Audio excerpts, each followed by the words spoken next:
Vous m'avez entendu près de 2 ans en conseil d'arrondissement et ailleurs d'ailleurs rappeler et appuyer la nécessité de permettre la gratuité des salles et locaux de proximité pour les structures à but lucratif d'intérêt général et je suis ainsi très contente que nous votions cette délibération aujourd'hui.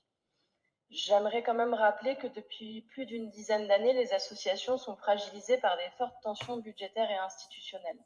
La part des financements publics, notamment de l'État et des régions, à destination des associations diminue fortement, et notamment pour les associations du secteur de l'action sociale et de la défense des droits.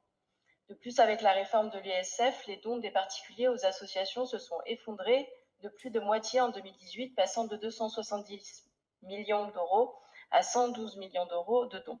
La période Covid a entraîné une petite augmentation, mais qui ne s'est pas confirmée après la crise sanitaire. La tendance pourrait d'ailleurs se prolonger en 2022. Un quart des Français comptent moins donner, voire ne plus donner cette année, ce qui justifie avant tout par la baisse du pouvoir d'achat et par la peur de l'inflation. Cette inflation qui pourrait atteindre 6,8% en 2022 touche également les associations. L'augmentation des charges accompagnée d'une baisse des ressources met celles-ci en grande difficulté. On peut rajouter à cela la difficulté à engager des bénévoles.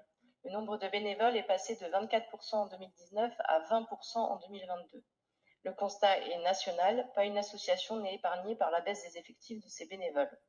Certaines associations doivent même mettre la clé sous la porte. Alors de pouvoir mettre à disposition gratuitement les salles de proximité gérées par l'arrondissement aux associations à but non lucratif est un geste politique fort, celui de soutenir et d'accompagner la vie associative en lui assurant un environnement favorable. Je rappelle d'ailleurs ici que des créneaux sont d'ailleurs encore disponibles dans de nombreuses salles de l'arrondissement. Il ne faut donc pas hésiter à contacter les services de location de salles de la mairie du 7e.